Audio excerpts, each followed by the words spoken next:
કોંગ્રેસ નેતા ખંભાતથી મહેન્દ્રસિંહ પરમાર પણ જોડાઈ ચૂક્યા છે।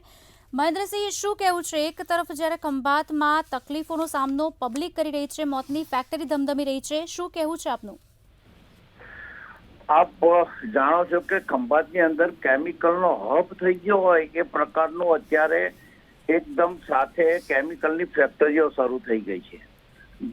કલમસર ગામ પાસે આવેલી જય ફેક્ટરી અને એની 2-3 બીજા યુનિટો ત્યાં જે કેમિકલના ચાલે છે, જેના થકી ત્યાંના ખેડૂતો દુખી પરિવાર દુખી થઈ ગયો છે। આખો વિસ્તાર દુઃખમાં હોય છે કે જ્યાં પાણી પીવાના પાણીના બોર કરે અથવા ખેતી માટેના જે કોઈ બોર કરે છે જમીનની અંદર, તો એમાંથી મહેન્દ્રસિંહ, આપનું રોહન ડાઈઝ વિશે શું કહેવું છે? રોહન ડાઈઝ જે કંપની છે, રોહન ડાય હોય, દય કેમિકલ હોય, આ બધા બેફામ એક કેમિકલ માફિયા તરીકેનું કામ કરે છે।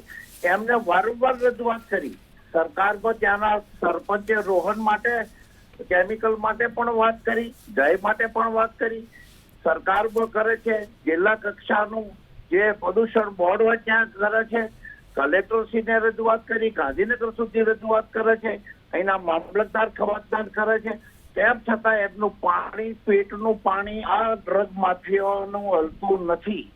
એમની પહોંચ, એમના હાથ એટલા લાંબા છે કે ઘણી વખત બેફામ છે એ વર્તતા હોય છે કે તમારે થાય કરી લો, સરકારમાં તમારું કઈ વ્યક્તિ તરીકે સરપંચ કે લોકો કે ખેડૂતોનું ઉપજવાનું નથી। એમની પાસે એમની પહોંચ ખૂબ લાંબી છે।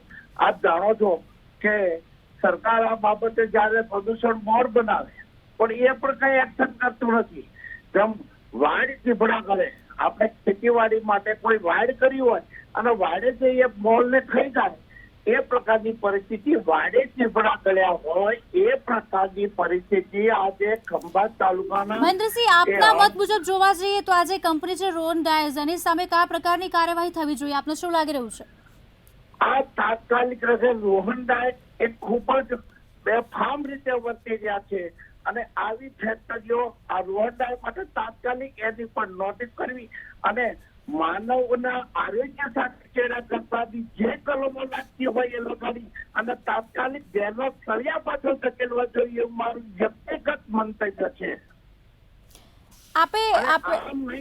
જી આમ જો નહીં કરે સરકાર તો ચોક્કસપણે આ વિસ્તારની અંદર મોટામાં મોટો રોગ, કેન્સર અને એવા લગતા કેમિકલના લગતા જે છે તે આજે પીવાના પાણીની અંદર આવે। સરકાર એક બાજુ ઓર્ગેનિક ખેતીની વાત કરી રહી છે, તો આ ઓર્ગેનિક ખેતી કેવી રીતે કરવી? આજે આપણા ગુજરાતના રાજ્યપાલ દેવવ્રત સાહેબ એમ કે છે, અહીંયા એમને પ્રોગ્રામો રાખે છે કે ઓર્ગેનિક ખેતી કરો। એક બાજુ આ કેમિકલ માફિયા જમીનની અંદર અમે પાણી લેવી, ખેતીનું પાણી લેવી અને ખેતીના પાણીની અંદર તો કેમિકલ આવવાનું હોય તો હોય જે તે આ ફેક્ટરીઓના માલિકોને જેલના સળિયા પાછળ ધકેલવા જોઈએ એવું મારું વ્યક્તિગત મંતવ્ય છે। નહીતર ખંભાત તાલુકો ને આણંદ જિલ્લો આ સરદાર સાહેબનો જિલ્લો છે।